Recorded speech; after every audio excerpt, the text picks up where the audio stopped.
Now, the greatest radio shows of all time.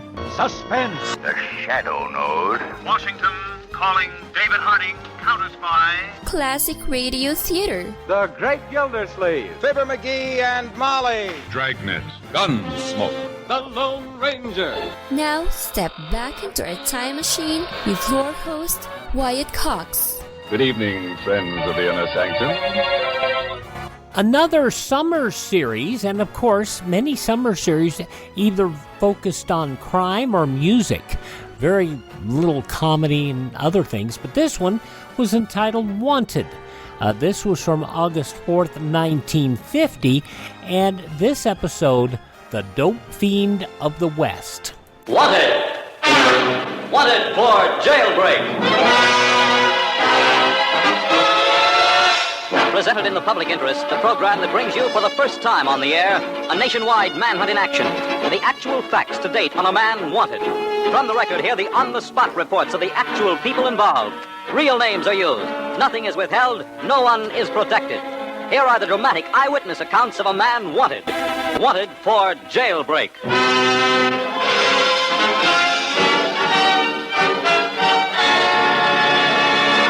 And now, Wanted's on-the-spot investigator, Walter McGraw. Good evening. Once again, I'm going to take you around the country on a manhunt for a criminal who is now at large. I'm going to bring you the actual witnesses to this man's crimes. They are going to give you their stories. Remember, these people are the actual witnesses, not actors, and every one of them is putting himself on the spot to give you first-hand information about a man who is wanted. In 1950, you and I look back at the early 30s with a certain amount of horror. Remember the headline? John Dillinger escaped from Crown Point with a wooden gun. Peggy McMath kidnapped, $80,000 ransom paid kidnappers. Lincoln, Nebraska National Bank and Trust Company robbed of $2 million. $2 million. Harvey Bailey masterminded that one. Tonight, we turn the crime spotlight on an early day member of the Harvey Bailey mob. He's now back in operation, and he's wanted. Listen, these are the facts. The date, April 14th, 1932. The place, the Wilcox Gas and Oil Company, Tulsa, Oklahoma. The time, late at night. The voices you hear next are the actual voices of the people who, through no fault of their own, are involved in the case of the Dope Fiend of the West. The first voice you hear is that of a porter employed by the Wilcox Gas and Oil Company. I'm Dave Evans, porter for the Wilcox Oil Company. I was feeling kind of tired, so I decided to take a nap on Mr. Wilcox's couch. I was just about getting to sleep when I heard somebody at the transom. I thought it was Mr. Harley. So I said, "Mr. Harley?" He said, "Yes, this is me. Open the door and let me in." When I did, two men came into the room and stuck a gun in my ribs and tied me up. I could hear them in the next room hammering and banging on the safe with sledgehammers. I don't know what time they left. The next morning, my boss man, Harley Raines, came in and untied me. I'm Harvey Raines, building manager for the Wilcox Oil and Gas Company, Tulsa, Oklahoma. Upon coming to work, I found that the building had been robbed. My boy, Dave Evans, the porter, he told me that the boys went through the building and robbed it. They robbed 5 safes out of 6, knocking the combinations from the safe with the sledgehammer and chisels. They got about $1,000 in cash and $6,000 in bonds and securities. Later, Mr. M.P. Appleby, vice president and treasurer of our company at that time, discovered that he had lost a very valuable diamond which he had concealed under his desk with a wadded chewing gum. After this examination, we called the police. Tulsa police responded to the call at once. Their first impression of the robbery was collusion, an inside job.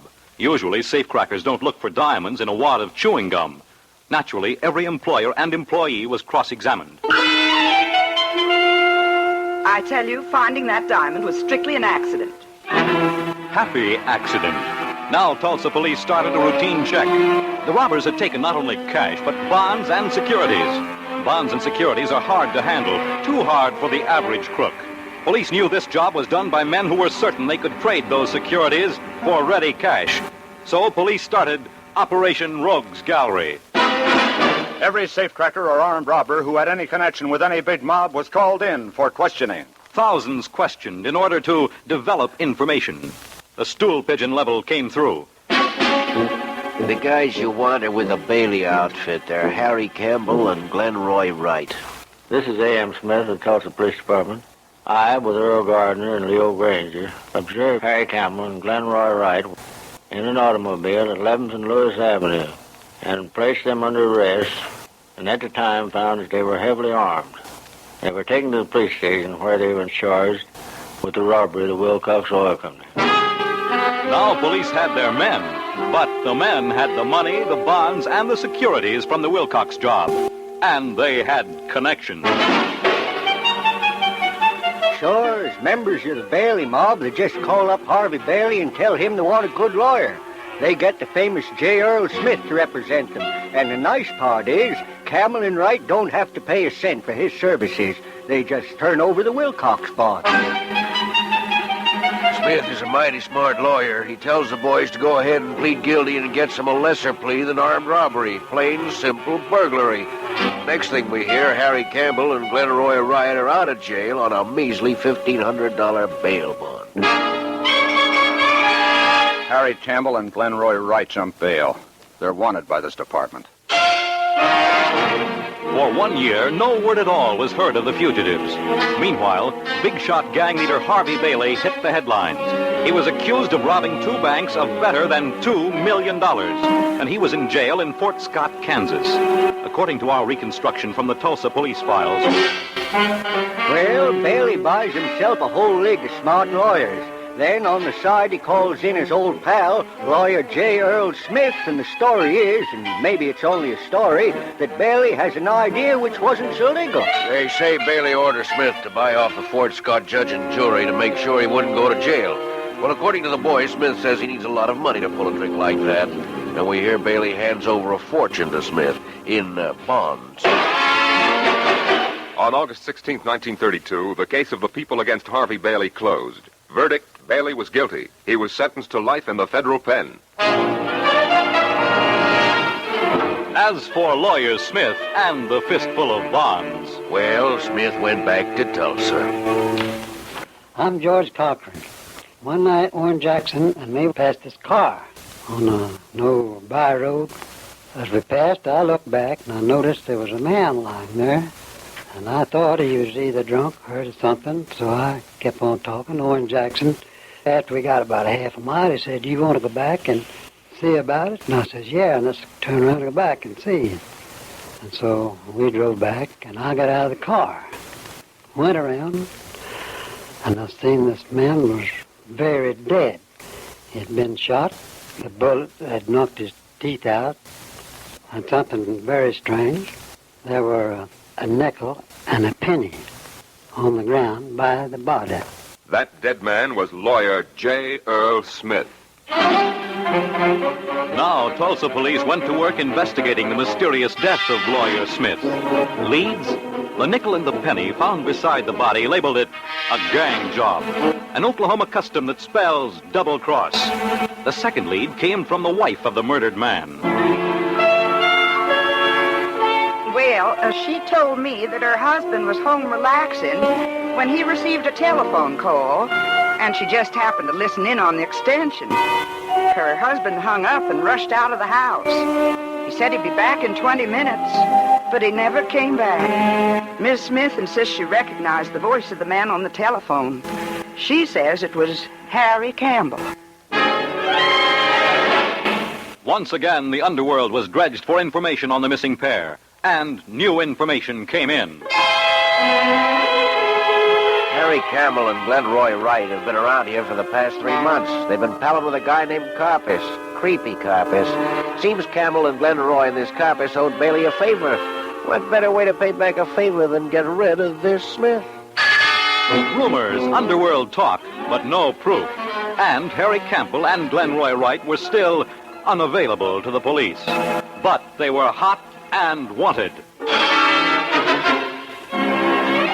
Then on October 18th, 1933, 81 miles from Tulsa, the Sales Day Association was holding a cattle and hog auction in a small town called Stillwater. I'm George Flessner, who was the auctioneer at the Stillwater sale. We had a large sale that day.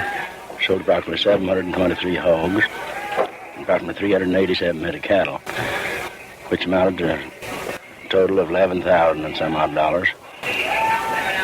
After the sale at night, there was approximately 15 people left in the building. Some of them were still settling up when a man showed up in the office door facing me. He was standing with his coat collar up and gun pointed to the floor. He said, "Get him up, this is a stick-up." And I, like all the rest of them, at first thought he was joking.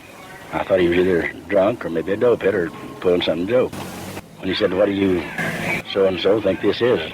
Joke?" He said, "I said, get him up." Of course, we immediately all got them up. One of the fellows stuck his gun in Harley Thomas's back, and Harley was standing right there with his son. Harley Thomas's son was only 11 years old at that time.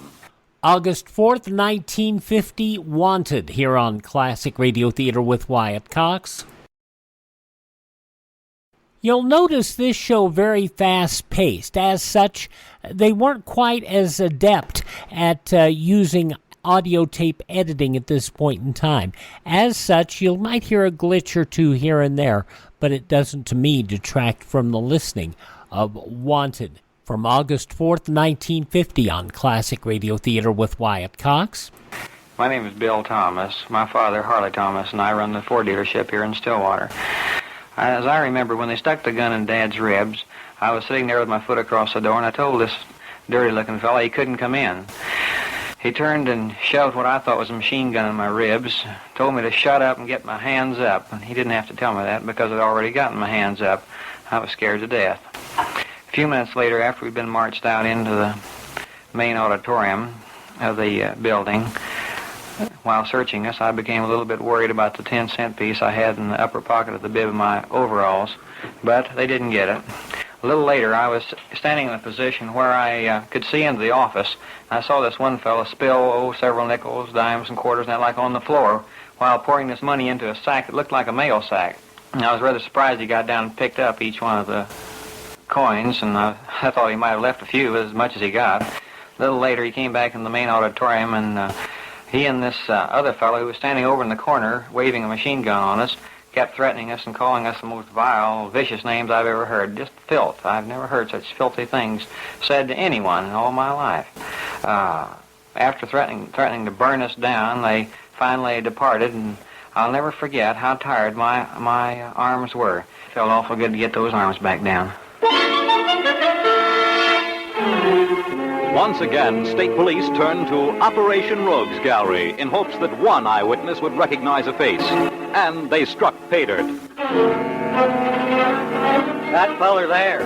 Saw him this morning at the auction. Talked to him for a piece, and he said he was here to buy a hog. But I noticed he didn't buy none. I don't think he gave me his name. His name was Glen Wright. Wanted now on 3 charges. The Wilcox job, the murder of J. Earl Smith, and the Stillwater robbery. Now police began to figure likely hideouts in the district, and they looked to the Cookson Hills, Indian country, a mountain wilderness known as a refuge for gangdom. A posse of over 300 men on horseback was organized to comb that area. I'm Pitano, brave of the Kiowa tribe. Many moons ago, during powwow time, when the young braves and the young squads of my people were dancing, singing like they are now, a white man's posse came up into my hills. Man with star, take out picture of thin, white-faced man. Ask me if I see him. I say no. I just do my farming. Result of posse, no pale-faced gangsters, no Glen Wright, no Harry Campbell. But early in March, a peculiar set of circumstances focused the attention of the entire state of Oklahoma on an isolated farmhouse called the Brooks Place. The Brooks Place had been rented by a mysterious Mr. and Mrs. Brackett, who decidedly did not look like farmers. This is C.L. Welch, Deputy Sheriff of Creek County, and on this Glen Wright deal, the first thing I put them to studying was that this old man Brackett had this place rented. He went to buying all these groceries himself. He done all the buying personally himself. First they were happy about it because he was a good cash customer, and then they got suspicious on account of they bought some mini groceries, and that's when they notified the Deputy Sheriff of Drumright, Oklahoma. The overbuying of groceries could have been innocent enough, but the local citizens coupled this with the fact that dozens of strange cars drove in and out of the Brooks Place all day and night. And then there were other reports. This is Charles Webster, County Attorney, Creek County, Oklahoma. The neighbors reported that there was numerous shootings of firearms on the Brooks farm, and they thought that it was a machine gun, and that they were very suspicious of a machine gun being fired at that place. And they brought some of the bullets which they had obtained on the Brooks farm, and they were examined, and they were found to be machine gun bullets. The sheriff's office at Drumright notified the police department of Tulsa, Oklahoma. This is Captain N.C. Williams, Tulsa Police Department Detective Bureau. This report from Drumright, Oklahoma, together with the information we had compiled, led us to believe that Mr. and Ms. Brackett were running a hideout for gangsters. On March the 15th, 1934, a posse of 28 to 30 officers from all over the county prepared to swoop down on the farmhouse shortly before dawn. I'm Lloyd Miller of the Tulsa Police Department. I was one of the men that was on the raid. When we arrived, Mrs. Brackett was coming out of the kitchen. She looked up and saw the officers approaching the house, and she screamed. We made a run for her and used her as a shield, going through the kitchen door and into the living room, where we found 4 men all in bed, including Glen Leroy Wright. Glen Leroy had a sawed-off shotgun under his pillow, and I stepped on the automatic shotgun and told Leroy not to move. After they were arrested, we then searched the premises. In the search of the farmhouse, police found 15 safes, an arsenal of weapons, a year's supply of canned goods, and a quantity of nitroglycerin. The 4 sleeping beauties were then turned over to the sheriff at Drumright. Now, police learned for the first time that Glen Roy had a new accomplice, a hot hoodlum named Pat Collins. And once again, Glen Roy proved he had connections. A secret meeting was called by the biggest names in gangdom: Creepy Carpets, the Barker Boys, Pretty Boy Floyd, Adam Rachetti, and old pal Harry Campbell. They hired a lawyer to represent Wright and accomplice Collins. They had ideas on how to spring these men, not legal ideas. They were working on a jailbreak, and they demanded that the lawyer take part in it. Tillnell Wilcox, under Sheriff Payne County. Immediately upon the return of this prominent lawyer to the city of Stillwater, he called the sheriff of this county, M.J. Bradley, and myself to his home about 2 o'clock in the morning. At that time, he gave us a brief resume as to what happened in this meeting, even though he made the statement at that time might mean his life. He said they were contemplating springing Glen Roy Wright and Pat Collins, which was staged to take place on Sunday night following this meeting. The day before this staged spring was to take place, which was on Saturday, Glen Roy's mother and brother visited him. We were well aware of the fact that they evidently had alerted them to the possible break. But on Sunday night, adequate guards was placed on top of the courthouse with machine guns. Immediately in the courthouse, I was placed at the head of the stairs of the Thompson sub, also equipped with a steel vest, 400 rounds of ammunition. The jailer was placed in a cell next to Glen Roy Wright and Pat Collins and given a gun, also a gas bomb, and he had specific instruction as a last resort to not let either prisoner get out, to kill them both. Approximately a few minutes till 10 o'clock, there was 2 cars loaded with men, all strangers, made approximately 2 rounds around the courthouse square, evidently making observations. At approximately 10 p.m., the light suddenly went out in the courthouse. We immediately called the custodian of the courthouse. He, upon an investigation, found the main switch that was thrown in the ladies' restroom. How it was thrown, nobody knew. However, the break did not occur, and the continuous watch was kept until both parties were transferred to penitentiary. The jailbreak thwarted, Glen Roy Wright was held without bail.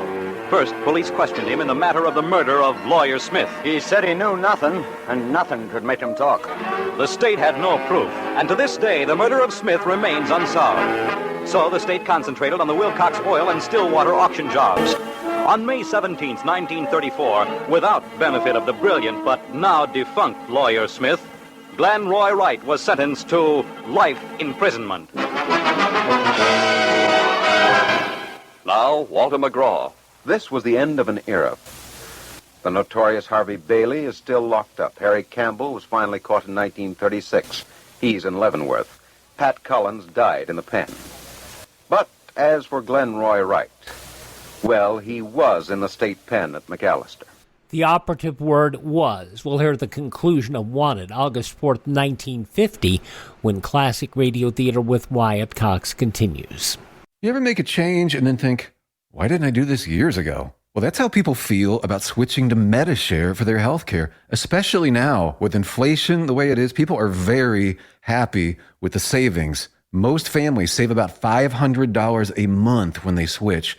It's a huge help when prices are going up so fast in so many other areas. And Medishare's customer satisfaction rate is double that of health insurance. It's just a different experience, and people really like that.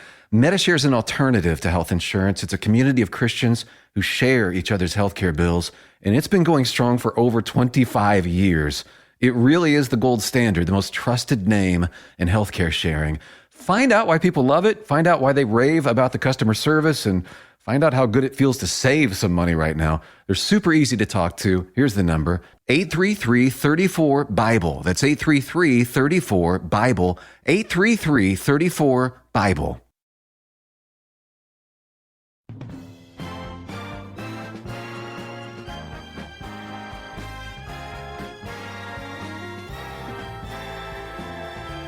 Now on Classic Radio Theater with Wyatt Cox, the conclusion of Wanted from August 4th, 1950, an NBC summer series. This is Warden Burford of the Oklahoma State Penitentiary at McAllister. I received a telephone call from the doctor that was waiting on Glen Wright's mother. He informed me that she was at the point of death and couldn't possibly live but a few more days. And while she was alive, she'd like to see her son one more time. I called the boy in and asked him if he wanted to go, and of course he did. So I sent guard A.L. Jones to escort him up to see his mother that one more time. My name is A.L. Jones. I'm a dog sergeant at the Oklahoma State Penitentiary, McAllister, Oklahoma. Last summer, a year ago, I was assigned to take Glen Wright, a prisoner of this institution, to the bedside of his dying mother at Tulsa, Oklahoma. We traveled by the way of automobile. He was very agreeable on the way up. When we arrived at his house, his folks seemed very agreeable. We arrived at home in Tulsa about 8 that morning. His mother was unconscious, unable to recognize her son until about 3 p.m. that afternoon. He went in the room to see his mother, and that's the last I ever saw of him. After serving 14 years, Wright had escaped. As for Mother Wright, she had a miraculous recovery. Tulsa police instituted immediate proceedings to effect Wright's recapture. Again, a full year passed with no information. Then, on the stool pigeon level, word filtered through. Glen Roy is traveling with the Dallas gang. I know that whole bunch uses a needle, heroin. What a bunch. They don't think nothing of human life. Oklahoma wired Dallas, Texas for information, but according to Dallas... Nothing on your Glen Roy here, but we have plenty on the others. They're bad actors. That investigation fizzled out, and once again all was silent on the Glen Wright front until... Dateline, January 8, 1949, Detroit, Michigan. The Dan Chalk fur store was robbed by 2 men. From witnesses, an excellent description of the robbers was obtained. Description, first man. White, 35, dark ruddy complexion, wore gloves. Description, second man. White, age 50, white hair, sallow complexion, drawn thin face, habit of coughing over his shoulder, wore gloves. Tulsa authorities would have recognized the second man, but he was a stranger to Detroit. The police were hard at work sifting the files, looking for a picture that fitted these men, when the case broke wide open. Police received a call that the Schwartz Brothers Jewelry Company was being robbed. Detroit police responded to the call and broke up the robbery, taking 3 men into custody. Taken into custody, these 3 men were quickly identified as part of the Dallas gang. Detective Harry Martin, attached Detroit Police Department, Detective Division, Narcotic Bureau. Hypodermic syringe and needle was turned over to me by an officer who had arrested 3 men in an attempted jewelry store holdup. It was found that this needle and syringe contained an opium derivative. A U.S. narcotic agent and myself began searching the car, taking off the hubcaps, lifting the seats, lifting the cover on the battery, and a very thorough search was made, but no further narcotics were found. We then proceeded to talk to these three men, as we knew them to be part of the Dallas mob, which is operating throughout the United States, holding up and breaking into various drug houses. And during the course of the interview, the thought that impressed me most were that life was very cheap. They had served so much time in the Southwest prisons that they were strictly hardened to the extent that they would tell you nothing or try to help themselves. Finally, however, under questioning, they confessed to the Dan chauffeur robbery and named their accomplice. They identified the white-haired dope addict. Now, Glen Roy Wright, the product of America's gang era, was again wanted. It is not our function here to determine the guilt or innocence of a man, nor do we intend to. But based on the facts you've heard tonight and or other pertinent material, Glen Roy Wright is wanted. For jailbreak, for armed robbery, and by the federal government on a narcotics charge. Here again is Walter McGraw. You can help find Glen Roy Wright, but to do so you must be informed of all the facts. What does he look like? How does he dress? What are his habits? These we will give you, so stand by. How can you recognize him? Listen, and listen carefully. This is Bob Travis, Chief Identification Officer with the Department of Public Safety, Oklahoma City, Oklahoma. Here's an official description of Glen Roy Wright. Age 51, height 5 feet 8 1/2 inch, weight 130, build slender, hair gray, scars and marks, gunshot wound on outer left forearm, 5 inches above wrist. Now back to Walter McGraw in New York. If you should see Glen Roy Wright, don't go up to him. One of our listeners thought she recognized Edward Sadowski, who was wanted for murder. This woman went up to Sadowski with a picture of him and asked if he was really the wanted man. She could have been killed. If you see a wanted man, remember, just call your own local police. Give them the fullest possible information, but don't put yourself in danger. Now, to help you, we have one more voice to add to the sum total you've heard tonight. The voice of the underworld. Let me give you some information on Glen Roy Wright. He's part of the Dallas mob. And word has it that the head of the Dallas mob is a bondsman. Get it? Some racket. He bails the boys out of the can when they get into trouble. And in return, he gets part of the take. Glen Roy Wright is a hophead. This guy has got to hang around the big cities. And everybody knows when a guy is a hophead, he's dangerous. And with a gun in this guy's hand, he'll blow his top. If you have no other way of seeing a picture of Glen Roy Wright, go to your local post office. A poster with his picture is on the wall. Study that face. Glen Roy Wright is 52 years old. His hair is white. He's thin and gaunt-looking. He is thought to have tuberculosis. He has a nervous habit of coughing over his shoulder. He is a sick man physically and mentally, vicious beyond measure. He has no regard for human life. He enjoys wearing custom-made suits. Tonight you've heard the facts on a man who's been caged up for 20 years.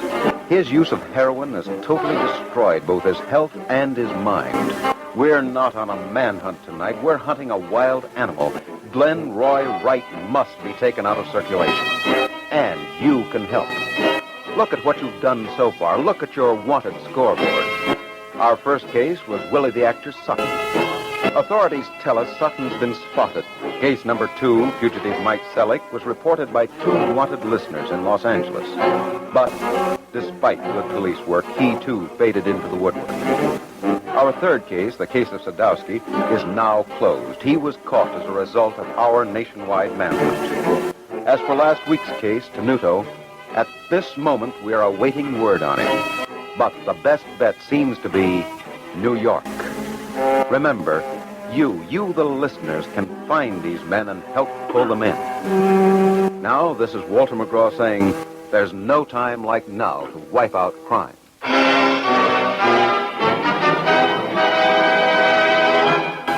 with us next week when you will hear the actual people involved give their eyewitness account of the well-liked killer who is wanted. Wanted for jailbreak.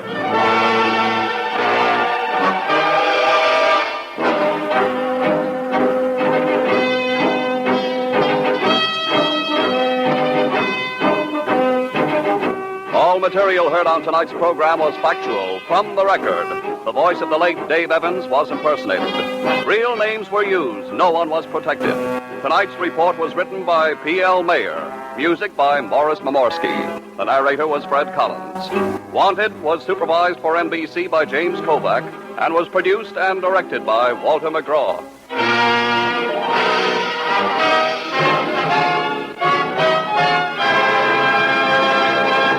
And the good news, about 4 months after this program aired, Wright was arrested in Salina, Kansas by FBI on December 13th, 1950. So these shows many times did have positive outcomes.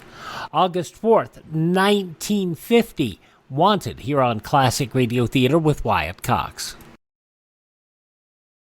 Now on Classic Radio Theater with Wyatt Cox, an episode of Chandu the Magician, Disappearing Ink, as it was broadcast August 4th, 1948. Frank Chandler, known in the Far East as Chandu the Magician, has been urged by the young Bedouin chief, Abdallah, one of Roxor's agents, to allow Abdallah to join forces with him. As a test, Chandler has sent him to discover Roxor's secret headquarters. But a moment later, a strange message from the yogi sends Chandler out to follow Abdallah through the black streets of the native quarter of Cairo. They reach Roxor's temporary rooms, but they are empty. In a dark closet, Chandler finds an Arab hiding. He pulls him out, but the man slips away from him and rushes down the stairs into the darkness. Then Chandler discovers that the precious emerald casket is gone.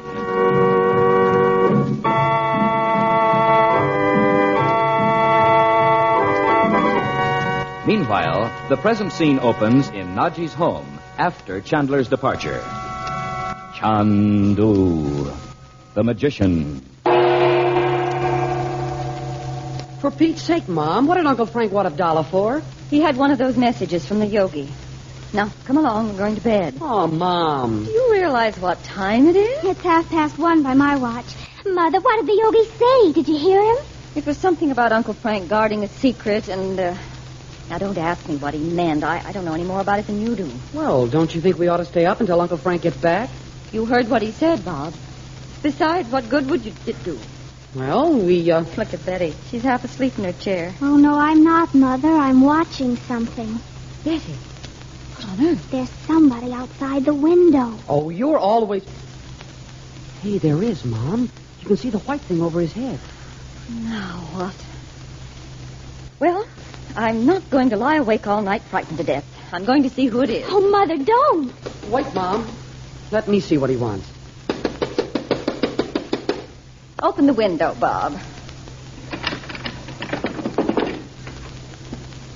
I have message for the Princess Naji. Oh. Is she expecting you? She knows. You should have come to the street door. The man there will let you in if... No. I come from river. Through the garden? I sit. From river. Go around to the door on the street.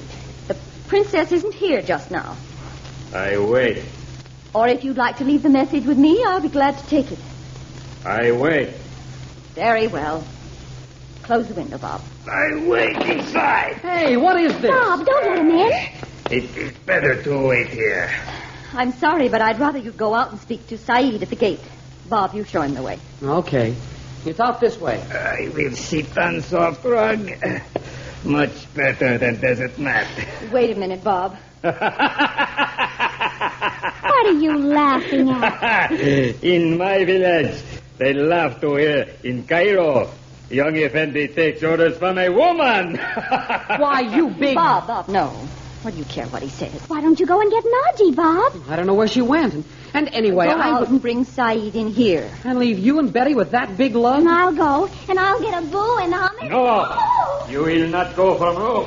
let me go. You will sit there. You let go of her. Bob, stop it. Why, you big... Listen to me. He probably has a knife in his sleeve. And besides, you know Uncle Frank will be here any minute.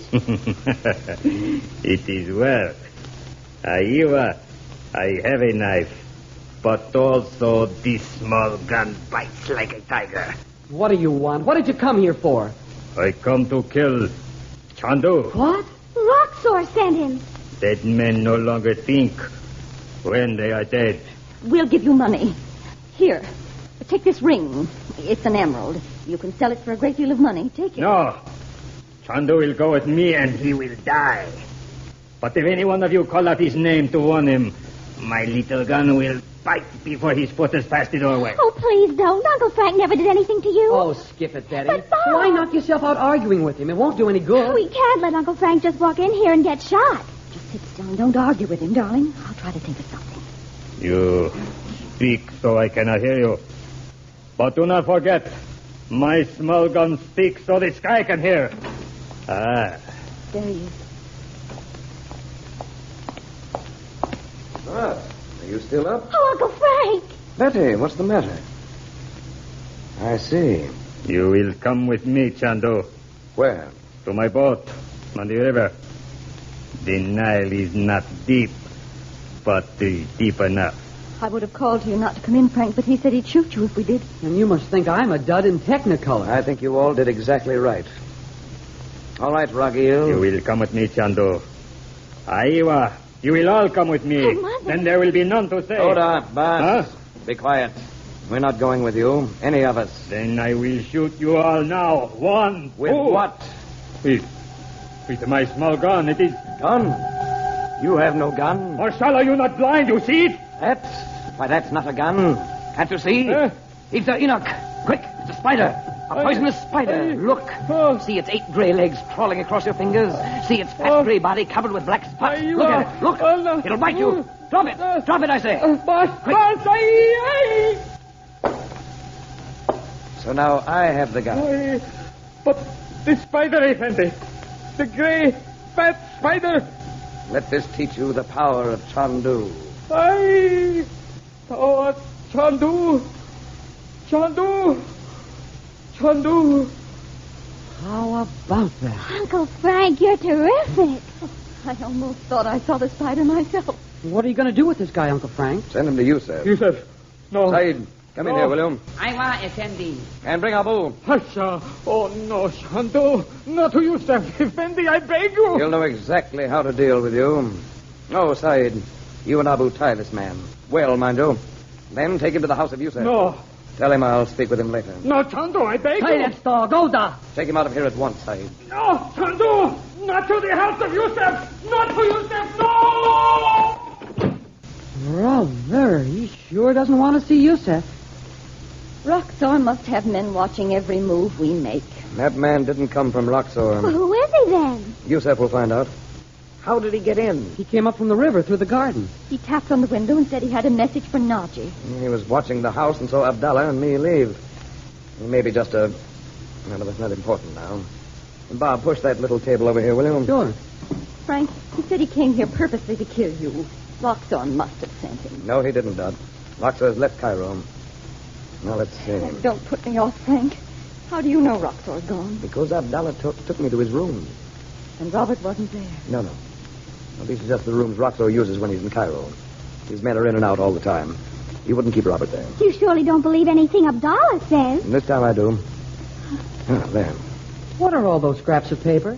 I found them in Roxor's own room. His habit of tearing up paper and thinking that's the end of it will catch up with him someday. Yeah, careful, Bob. Oh, I'll pick it up. Here. You going to paste them all together? They're just plain paper. I bet I know invisible ink. Bob Regent, boy detective. Well, this time he's right, Betty. What? You see? Then you've read some of them, Frank. Only 1 or 2. Now, let's see. I counted them before I left. Yes, that's right. Put them in an envelope until morning. It's almost 2:00. I have to read them tonight. Oh, I forgot you said you were going away somewhere tomorrow. I can't do that now, Dot. I don't suppose any of the servants are up at this hour. Oh, of course not. What do you want? Want some water. I have to make a solution to bring out the ink. Well... Are those scraps of paper what the yogi meant when he said much would be revealed to you? I think so. Oh. But he said more than that. And it's happened. Oh, I knew there was something wrong. What is it, Frank? Oh, we had a scrap with a fellow we found hiding in Roxo's rooms. He knocked Abdallah down and got away. Why, look, your coat's all torn, and we never even noticed it. Yes, that's just it. The emerald casket's gone. Jeepers. The secret that I was to guard with my life. Does Roxor know you had it? No. It wouldn't mean anything to him if he did. Well, there's still one chance of getting it back. Abdallah remembered afterward who the fellow was. One of Roxor's men? Abdallah doesn't think so. He's a member of the Desert's outlaw tribe. He could sell the emerald and it could be cut up so you could never identify it. That's right. So I'm going into the desert to look for him. But Frank, how do you... Abdallah knows where his village is. Are we going with you? Oh, yes, please take us, Uncle Frank. I'm going to. I certainly can't leave you in Cairo. Oh, that's the door. What now? I know what it is. I'll go. Oh, Mother, just think. Camels, moonlight on the oasis. Oh, won't it be marvelous? I'm wondering if he wouldn't make much better time without us. Surely we could... Oh, don't even suggest such a thing. All right. Now listen. You'll need the warmest things you have, so be sure to take them. It's cold on the desert tonight. What's that you've got? A note from Abdallah. He says he's hired guides and camels and so forth. Everything will be ready the first thing in the morning. But Abdallah's a crook. He works for Roxor, Uncle Frank. Just leave this to me. We must all be ready to start for the desert at sunrise.